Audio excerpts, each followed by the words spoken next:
Il y a un produit financier que les grands investisseurs utilisent massivement, mais que le grand public comprend encore très mal. Et bien ce produit, figurez-vous qu'il vous permet d'investir dans des dizaines et même parfois des centaines d'entreprises en une seule fois. Ce produit, donc, il a été créé pour suivre les marchés, mais pas pour les deviner.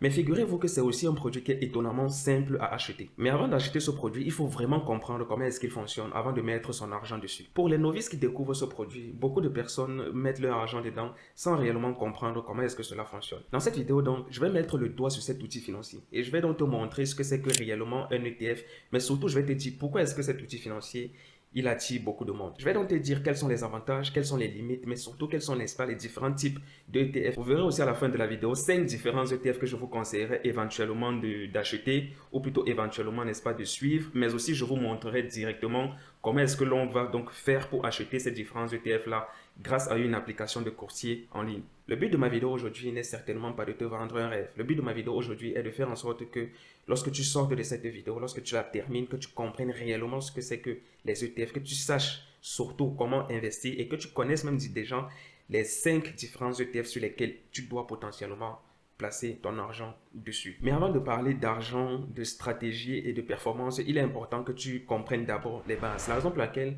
on va se poser une simple question. C'est quoi exactement un ETF? Pour faire simple, un ETF est tout simplement un fonds coté en bourse. Et son objectif n'est pas, n'est-ce pas, d'inventer une performance magique. Son objectif est donc de reproduire le plus fidèlement possible la performance d'un indice, d'un secteur, d'une zone géographique et parfois même d'un thème précis. Comme exemple d'ETF, donc, je vais te parler donc de l'un des plus connus qui est tout simplement le S&P 500. Le S&P 500, si tu veux, ça représente, n'est-ce pas, les 500 plus grandes entreprises américaines qui ont été donc cotées en bourse. Ce qui veut donc dire que lorsque tu achètes un ETF S&P 500, tu n'es pas en train d'acheter une action S&P 500, non.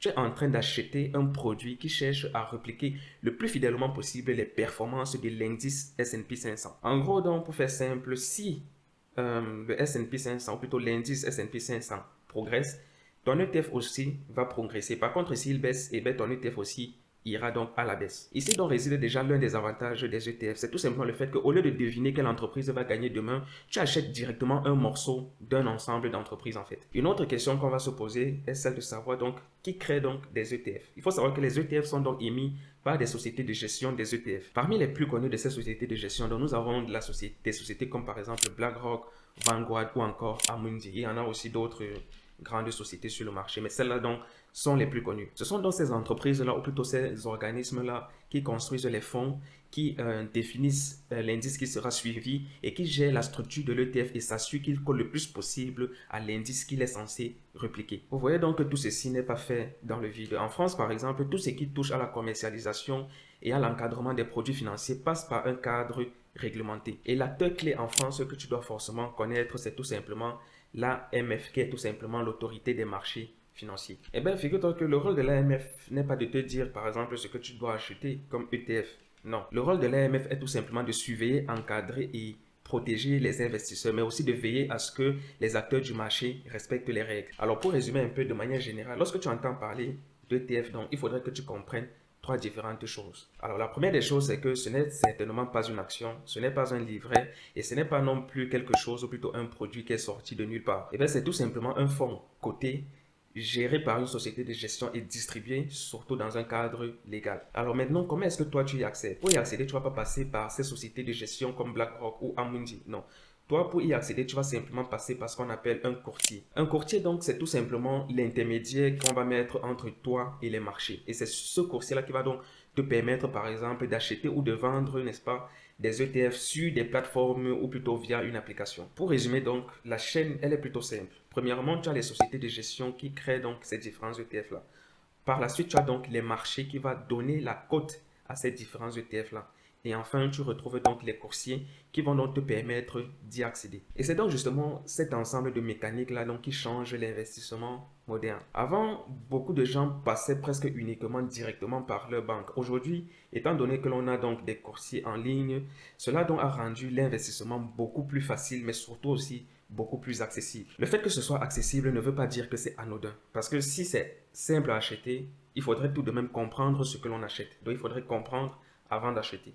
Jusqu'ici, ce qu'on a fait t'a permis de comprendre, n'est-ce pas, ce que c'est qu'un ETF, ça t'a permis de savoir qui crée les ETF, ça t'a permis de comprendre comment est-ce que cela est contrôlé, mais ça t'a aussi permis de comprendre comment est-ce que toi tu peux accéder à ces ETF-là. Maintenant, la vraie question est pourquoi est-ce que ces ETF attirent autant de monde? On va donc dire que la première force des ETF, c'est d'abord la diversification. Quand tu achètes par exemple une action, tu prends position directement dans une entreprise. Et si cette entreprise-là coule, c'est toi qui prends tout le choc.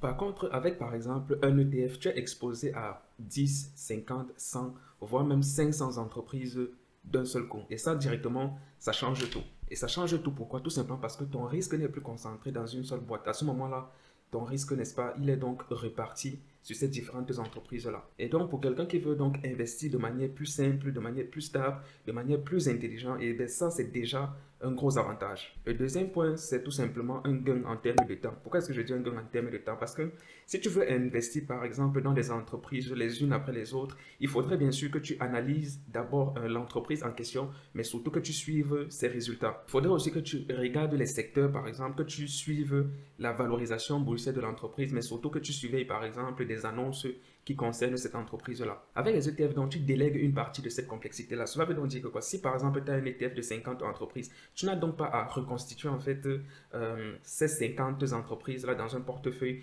ligne par ligne. Là, qu'est-ce que tu fais quand tu achètes un ETF? Donc, tu prends une exposition globale en un seul achat. Le troisième avantage avec les ETF, c'est tout simplement le fait qu'il y a un rééquilibrage qui se fait sans toi. Et ça, c'est très, très important. Quand, par exemple, un indice change, quand une entreprise entre ou sort, le fonds qui gère en fait cet indice-là s'ajuste automatiquement. Ce n'est pas donc toi qui va par exemple appeler quelqu'un pour dire ok, enlève cette entreprise-ci et tu remets plutôt cette autre entreprise-là. L'ETF continue automatiquement de suivre sa logique de gestion. Et c'est effectivement pour ça qu'on dit souvent que investir donc sur des ETF est tout simplement un investissement passif. Le quatrième avantage des ETF est tout simplement le fait que les frais sont souvent beaucoup plus faibles que d'autres produits, par exemple, qui nécessitent une gestion active. Parce que vous devez comprendre une chose qui est très importante, c'est que dans le domaine, ou plutôt dans le monde de l'investissement, les frais ont souvent un impact très très important sur du long terme. Parce qu'effectivement, un produit peut effectivement sembler rentable. Mais si,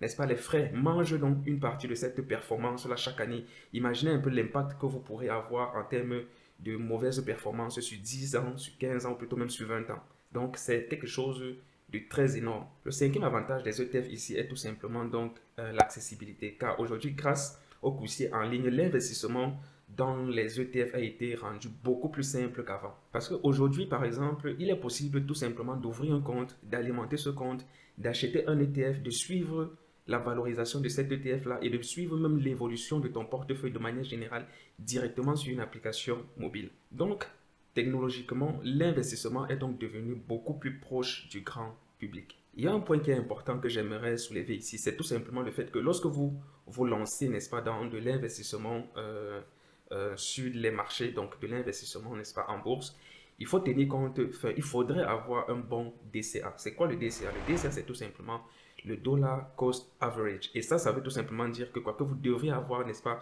un investissement régulier. C'est-à-dire mettre, par exemple, une certaine somme à tout moment, peu importe que le marché monte ou qu'il aille à la baisse. Donc, avoir un investissement régulier permet, n'est-ce pas, de lisser son entrée. Je prends un exemple. Si vous avez par exemple 10 000 euros que vous aimeriez par exemple investir sur un ETF, au lieu de déposer directement 10 000 euros en une seule fois, la bonne manière serait tout simplement de mettre par exemple 200 euros tous les mois. Et ça, c'est beaucoup plus adapté pour les ETF parce que à la longue, en fait, ça va vous donner une meilleure rentabilité. En gros, donc, ce qu'il faudrait comprendre ici, c'est qu'un ETF n'est pas conçu pour exploser par rapport au marché. C'est-à-dire que, comme nous l'avons vu, un ETF, il est forcément adossé à des entreprises. Donc, un ETF, il est conçu vraiment pour suivre le marché. Qu'il soit à la hausse ou à la baisse, l'ETF doit le répliquer. Maintenant que nous avons vu les avantages des ETF, il faudrait aussi qu'on parle des inconvénients. Moi, je n'aime pas dire inconvénients, je préfère plutôt dire les limites en fait des ETF. Non seulement on va parler des limites, mais il faudrait aussi qu'on prenne en compte l'aspect risque parce que le risque reste toujours là parce qu'il s'agit effectivement d'un investissement et c'est un investissement que l'on fait en bourse. Donc forcément, lorsqu'on parle d'investissement, il y a aussi des risques. En plus des risques, il faudra aussi prendre en compte l'aspect fiscal parce que la fiscalité va effectivement dépendre de là où vous résidez ou plutôt de là où vous vivez. En gros, votre fiscalité va dépendre du pays dans lequel vous êtes résident fiscal. Lorsqu'on parle d'ETF, donc il y a quelque chose que vous devez toujours garder en tête, c'est qu'un ETF, ou plutôt les investissements, n'est-ce pas, sur des ETF sont forcément, n'est-ce pas, des investissements que vous faites sur les marchés boursiers. Ce qui veut donc dire que, étant donné que ces marchés représentent donc la vie réelle, ces investissements donc peuvent baisser et même baisser très fortement. Et vous devrez être prêt à ça. Et donc, le fait qu'un ETF soit donc diversifié ne veut pas dire qu'un ETF reste sans risque. Non. Ça veut simplement dire que le risque, il est réparti différemment, par exemple, comparé à celui des actions. Ce qui veut donc dire que si le marché baisse, forcément, ton ETF va aussi baisser avec lui. Les ETF ne sont donc pas, on va dire, un placement miracle qui vont te procurer, je ne sais pas, une rentabilité miracle non plus. Le deuxième point ici qu'il va falloir retenir est tout simplement le fait qu'il n'existe pas, n'est-ce pas, de risque zéro. Donc, dans un investissement, il y a toujours forcément un risque. Mais ici, il faut comprendre qu'il existe donc une stratégie. Donc, la stratégie qui va donc te permettre de pallier tout simplement aux différents risques, c'est d'abord l'investissement sur le long terme. Ça, c'est le premier point. Le deuxième point, c'est tout simplement la diversification. Donc, il faut diversifier, éviter, n'est-ce pas, la panique. Aussi comprendre ce que l'on achète, mais aussi il ne faut pas investir de l'argent que forcément vous aurez besoin demain. Donc, comme on l'a dit, c'est donc de l'investissement sur du long terme. Le troisième point ici, maintenant qu'on va voir, c'est tout simplement la fiscalité. Et là, c'est quelque chose de capital parce que un investissement rentable avant imposition n'est pas forcément rentable, ou plutôt ne donne pas forcément les mêmes résultats après imposition. Ici, donc, la fiscalité va dépendre de deux éléments principaux. Le premier élément, c'est donc la résidence fiscale. Et le second élément, maintenant, ce sera donc le type de compte que tu utilises pour faire donc tes investissements. En France, par exemple, investir avec un compte titre et investir avec un PEA ne vous donne pas le même niveau de traitement fiscal. Et cela vous donne encore moins les mêmes contraintes, ni même le même univers dans lequel vous êtes en train d'investir. Donc, ce qu'il faut retenir ici, c'est qu'avant de choisir donc, un ETF sur lequel investir, il faut aussi savoir, n'est-ce pas, dans quelle enveloppe tu es en train d'investir. Et ça, c'est pas forcément quelque chose que tout le monde connaît. Le quatrième point que je voulais aussi souligner ici est que ce n'est pas forcément parce qu'un ETF est connu qu'il est aussi adapté pour toi et à ta stratégie d'investissement. Il y a donc plusieurs choses qu'il faut regarder avant donc d'investir sur un ETF. Le premier truc qu'il va falloir regarder, par exemple, c'est ce que l'ETF suit exactement. Ça, c'est la première chose. La deuxième chose, ce sont ses frais. Troisième chose, c'est la méthode de réplication, sa taille, sa liquidité, sa zone géographique et aussi, n'est-ce pas, toi-même ton propre objectif lorsque tu places ton argent sur cet ETF-là. Alors ici, comme je disais, donc ce n'est pas forcément parce qu'un ETF est populaire qu'il correspond forcément à ta stratégie. Ici, la règle est simple. Il faut comprendre l'ETF avant de l'acheter. Et donc, effectivement, pour comprendre ce que l'on achète, il faut savoir qu'il y a un point qui est essentiel. C'est tout simplement le fait que tous les ETF ne fonctionnent pas de la même manière. Vous le savez donc déjà que lorsqu'on parle d'ETF ici, on parle donc d'une famille d'actions ou plutôt d'une famille de produits. Mais à l'intérieur, il y a donc plusieurs manières de construire cette famille de produits-là en fait. D'abord, pour commencer, tu as donc les ETF à réplication physique. Là, le principe est plutôt simple. C'est que ces fonds de gestion achètent donc tout ou une partie, n'est-ce pas, des actions réelles que cet ETF est censé suivre. Si l'ETF suit donc des indices d'actions, ils détiennent donc réellement ces actions-là, soit de manière totale, soit de manière partielle, selon une méthode bien précise à eux. Ici, par la suite, donc, tu as dans les ETF à réplication synthétique. Là, la performance de l'indice est reproduite par un autre mécanisme financier. Ici, donc, l'objectif de suivre l'indice reste toujours la même, mais forcément, la mécanique qu'il y a derrière n'est pas forcément identique à celle des autres. Et ici aussi, ça, c'est quelque chose de très important parce que beaucoup de gens achètent les ETF, n'est-ce pas, sans réellement savoir comment ils répliquent ce qu'ils promettent de suivre. Ensuite, en plus de tout ceci, il faut aussi retenir, n'est-ce pas, deux grandes logiques de distribution. Parce qu'en effet, vous avez par exemple des ETF distribuants et vous avez plutôt des ETF capitalisants. Les ETF distribuants donc versent les revenus qui sont donc des dividendes directement à l'investisseur selon la politique du fonds. Par contre, les ETF capitalisants, n'est-ce pas, réinvestissent automatiquement ces revenus dans le fonds. Et là, donc, pour quelqu'un qui investit sur du long terme, cette différence n'est pas du tout anodine et je vous explique pourquoi. Simplement parce qu'avec les ETF capitalisants, tu renforces plus facilement la mécanique d'accumulation dans le temps. Ce qui fait qu'avant donc de choisir l'ETF sur lequel investir, tu dois donc toujours te poser cette question. Je veux quoi exactement? Et cette question va amener, n'est-ce pas, ou plutôt va déboucher sur plusieurs autres questions. Premièrement, c'est quoi? Qu'est-ce que je veux? Je veux toucher le revenu. Est-ce que je veux accumuler sur du long terme? Est-ce que je veux, n'est-ce pas, investir dans un secteur précis? Est-ce que je veux investir, par exemple, dans un pays précis? Dans le monde entier, sur, par exemple, de la tech, sur du matériel ou plutôt encore sur des indices qui sont plutôt larges. Ici, donc, tu dois retenir que le bon ETF, ce n'est pas forcément celui que tout le monde cite. Non. Le bon ETF, c'est tout simplement l'ETF qui colle le plus à ta stratégie. Avant de continuer la vidéo, donc il faut savoir qu'en description de cette vidéo, et d'ailleurs même en description, n'est-ce pas, de toutes mes vidéos, vous trouverez, n'est-ce pas, un lien qui vous permet, n'est-ce pas, de rejoindre ma newsletter. C'est complètement gratuit. Alors, lorsque vous vous inscrivez dessus, vous recevez donc un mail tous les mois. Et donc, dans ce mail-là, on fait un peu le résumé, n'est-ce pas, de l'actualité, mais surtout de comment est-ce que cette actualité donc impacte notre argent et nos différents investissements. Mais aussi, vous retrouverez aussi dans ce mail-là des opportunités d'investissement en fonction, bien sûr, de l'actualité du monde. Donc, si c'est quelque chose qui vous intéresse, vous avez donc le lien en description de la vidéo. À partir d'ici, nous allons un peu passer à la partie pratique de cette vidéo. Étant donné que nous avons déjà vu, on va dire, les vraies bases de ce que c'est qu'un ETF, nous avons vu les bases du fonctionnement de l'ETF, nous avons vu les avantages et les limites. Ce que je vais faire maintenant, c'est que je vais vous donner 5 différents ETF sur lesquels je pourrais éventuellement vous conseiller d'investir. Mais bien sûr, chaque ETF que je vais citer à partir d'ici, c'est à vous aussi de faire des recherches de votre côté avant de placer votre argent dessus. Et à la fin de cette vidéo, donc à la toute fin de cette vidéo, je vais donc vous montrer comment est-ce que grâce à une application de coursier en ligne, on peut donc acheter donc directement un ETF. Donc ce que je vais te montrer maintenant ici, donc ce sont, n'est-ce pas, je vais dire quoi, des pistes de réflexion. C'est-à-dire ce ne sont pas des ordres d'achat que je suis en train de te donner. Le but ici est de te montrer réellement où est-ce que tu peux commencer par regarder. On va donc commencer avec les ETF donc liés aux semi-conducteurs. Il faut savoir que les semi-conducteurs sont donc presque le cœur de toute l'économie moderne, tout simplement parce que c'est lié à l'intelligence artificielle, au smartphone, au cloud et à l'automobile, à la défense. Bref, voilà, tout ce qui concerne, n'est-ce pas, les semi-conducteurs. C'est un secteur, n'est-ce pas, stratégique. Non seulement c'est un secteur stratégique, mais c'est aussi un secteur géopolitiquement sensible. C'est la raison pour laquelle beaucoup d'investisseurs, n'est-ce pas, le surveillent de plus près. Les ETF orientés donc sur la technologie américaine, tout simplement parce que quand on parle, n'est-ce pas, d'innovation et de croissance, la puissance des marchés américains est toujours,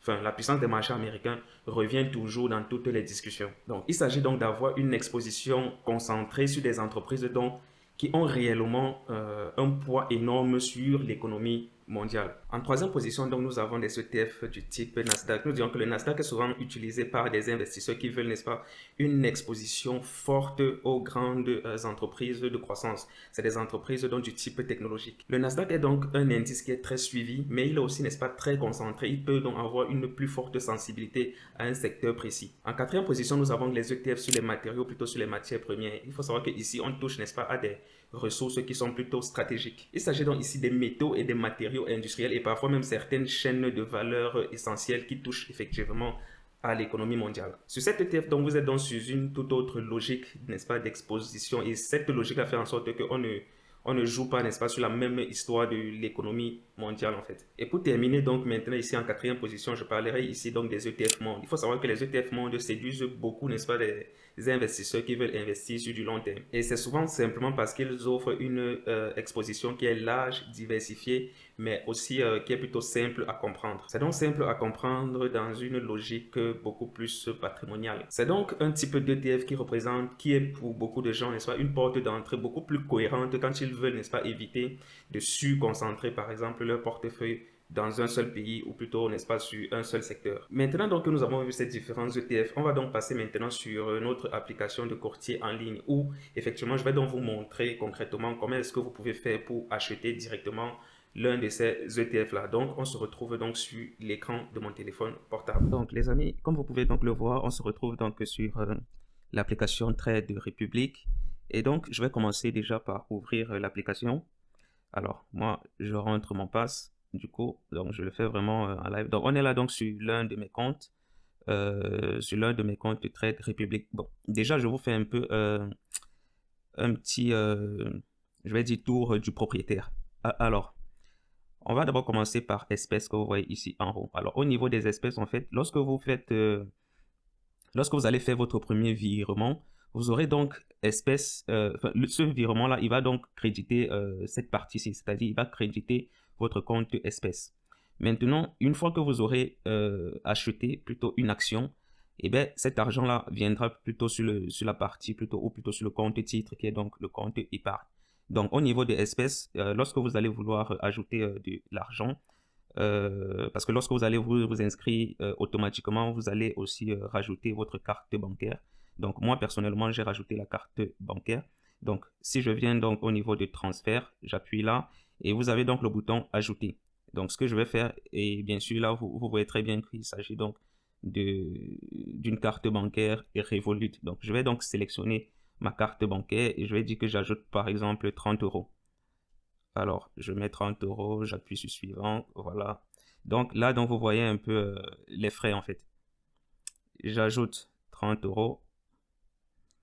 Voilà, et comme vous voyez, donc, j'ai fini. Donc, une fois que j'ai rajouté les 30 euros, l'argent a donc été directement crédité sur mon compte et donc au niveau de la partie espèces. Donc, maintenant, si je reviens au niveau de la partie épargne, vous, par exemple, sur ce compte-ci, moi, personnellement, voilà donc les différents ETF sur lesquels moi, personnellement, j'ai eu à investir et ce sont donc ces différents ETF-là donc que je vous recommandais.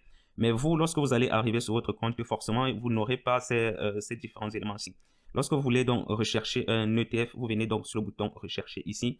Et là, toujours ici en bas, dans la barre de recherche, vous aurez donc la possibilité de mettre par exemple, le premier ETF c'était semi-conductor. Voilà, donc, et là, ici, donc vous voyez, il y a les actions, il y a la partie actions, il y a la partie ETF, il y a même aussi la partie dérivés. Donc, nous, ce qui nous intéressait effectivement, c'était donc les semi-conducteurs en tant que ETF. Donc, c'est celui-ci. Alors, donc, ce sera donc comme ça que vous allez rechercher votre ETF et vous allez ainsi donc pouvoir procéder à son achat. Alors, l'avantage ici, c'est que une fois que vous arrivez par exemple sur cette page ici où vous trouvez par exemple votre ETF, vous avez par exemple la possibilité ici de voir les différentes entreprises qui sont dans cette ETF-là. Si je viens par exemple ici sur composition des fonds, je clique sur composition de fonds, vous voyez là que vous avez la possibilité de voir donc toutes les entreprises qui sont dans l'ETF en question et un peu je vais dire le pourcentage des entreprises en fait sur lesquelles vous êtes en train d'investir. Si vous venez ici dans industrie, vous allez voir les différentes industries que compose l'ETF en question. Et si je viens dans pays, vous allez aussi voir les différentes industries que compose le pays, que compose l'ETF en question. Donc ici, on a principalement les États-Unis, on a Taïwan, et voilà les Pays-Bas, le Japon et autres. Donc si je reviens en appuyant sur retour, si je reviens, vous vous rendez compte qu'il s'agit donc d'un ETF capitalisant. Et je vous ai dit ici, n'est-ce pas, le but c'est d'éviter vraiment de payer les impôts. Donc vous allez donc prendre un ETF capitalisant. Donc moi personnellement, je prends toujours des ETF capitalisants. Alors maintenant, là vous avez un peu la courbe de l'évolution de cette ETF-ci sur, là c'est par exemple depuis 2020. Donc depuis 2020, on est quitté de 16 euros l'ETF à quelque chose qui coûte aujourd'hui 51,49 euros. Donc moi personnellement, j'ai déjà investi sur cette ETF là et c'est ce que vous voyez ici. Vous voyez donc 178,46 euros. Là, c'est le montant que j'ai déjà eu à investir sur cette ETF là. Donc ce que je vais faire, c'est que je vais donc vous montrer comment est-ce qu'une fois que vous avez vu ça, comment est-ce que vous pouvez donc l'acheter. Vous venez tout simplement sur le bouton gérer et vous cliquez donc sur acheter. De la même façon, si je reviens, lorsque vous allez vouloir vendre, vous venez tout simplement sur gérer et vous allez appuyer sur le bouton vendre. Donc pour acheter, vous venez là donc sur acheter et là on me montre un peu déjà le montant que j'ai en espèces et effectivement il s'agit donc des 30 euros que j'ai rajouté tout à l'heure. Donc ce que je vais faire, c'est que je vais rajouter pour 10 euros, ça c'est vraiment pour vous montrer. J'appuie sur suivant et là vous voyez donc les frais. Donc, et c'est donc ce que j'étais en train de dire, c'est que sur l'avantage avec Trade Republic, c'est que peu importe le montant que vous êtes en train d'acheter en termes d'ETF, vous allez toujours payer 1 euro de frais. Donc, je pourrais même rajouter, si je reviens, je mets par exemple ici, je mets peut-être 20 euros. Vous voyez que les frais, ils sont toujours de 1 euro. Donc, peu importe le montant que vous disposez, ou plutôt peu importe le montant de l'ETF, enfin la quantité d'ETF que vous voulez acheter, ou plutôt le nombre de titres que vous voulez acheter, les frais seront toujours de 1 euro. Donc moi je vais acheter donc l'ETF pour 10 euros. Donc ce que je fais, je mets donc 10 euros, j'appuie sur suivant. Là on me montre un peu le récapitulatif de l'ordre que je suis en train de passer. Donc voilà, vous voyez, type d'ordre c'est acheter. Donc, je clique, une fois que j'ai vu le recap, donc je peux donc cliquer simplement sur achat. Donc, vous voyez donc que là, je reçois effectivement une notification comme quoi effectivement, je viens donc d'acheter cet ETF là. Si je reviens donc à la page d'accueil, donc sur retour, Là, maintenant, je suis à 188 euros uniquement sur cette ETF-là. Donc, voilà donc comment est-ce que vous allez procéder, vous aussi, de votre côté, lorsque vous allez vouloir donc acheter vos différents ETF. Donc, j'espère que je vous ai quand même aidé à travers le partage de mon écran et surtout à travers l'application Trade Republic. Vraiment, c'est une application qui est simple à utiliser. Donc, vraiment, c'est ça ce qui est bien avec cette application. Et là, vous avez, vous voyez sur le côté de ces différents ETF, vous avez un peu la performance de ces différents ETF-là. Donc, vous voyez que sur ces différents ETF-ci aujourd'hui, donc uniquement aujourd'hui, là, sur cet ETF-ci, j'ai déjà gagné 4 euros. Sur celui-là, j'ai gagné l'équivalent de 11 euros. Sur l'autre, j'ai gagné l'équivalent de 3 euros. Ici, par contre, j'ai perdu 0,3 euros. Là aussi, c'est pareil, j'ai perdu 4 euros. Et ici aussi, j'ai perdu 11 euros. Bon, Atos, honnêtement, là, c'est une action, c'est l'action de l'entreprise française du nom de Atos. Bref, ça, c'est vraiment moi-même qui suis en train de prendre un risque sur cette entreprise-ci parce que cette entreprise a un peu des difficultés financières. Et donc, j'ai vu que son action coûtait moins cher. Donc, je l'ai juste acheté. Donc, voilà. Donc, je ne vais pas vous conseiller de faire la même chose que moi. Moi, je vous ai parlé de ces 5 différents ETF que vous voyez là. Et c'est donc les ETF que, effectivement, je vous recommande vivement d'acheter. Alors pour terminer, il faut donc comprendre qu'un ETF, ce n'est pas juste un outil qui est à la mode. C'est un outil qui est donc créé par des sociétés de gestion telles que Amundi, BlackRock ou encore Vanguard. C'est aussi donc un outil encadré dans un environnement réglementé. C'est aussi un outil qui permet de suivre par exemple un indice, un marché, un secteur ou plutôt une thématique bien précise. Les grandes forces de cet outil sont donc souvent la diversification, la simplicité, on va dire des frais qui sont souvent faibles lorsqu'on utilise surtout le bon coursier, mais aussi, on va dire, une accessibilité qui est plutôt facile, surtout de nos jours, et une facilité à construire une stratégie financière sur du long terme. Donc, en gros, non, les ETF ne sont pas une machine magique, mais c'est plutôt un outil qui, lorsqu'il est plutôt bien utilisé, il peut être un excellent outil pour construire une stratégie patrimoniale sur du long terme. Alors, toi qui me regardes maintenant, j'aimerais savoir, est-ce que tu connaissais les ETF avant? Est-ce que tu avais déjà acheté des ETF? Est-ce que, n'est-ce pas, tu investis déjà dans les ETF? Et si oui, c'est quoi ta stratégie, n'est-ce pas, d'investissement? Donc, tu laisses tout ça en commentaire. Et quant à nous, donc, on se retrouve donc une prochaine fois pour une prochaine vidéo. Comme d'habitude, on est ensemble. Ciao.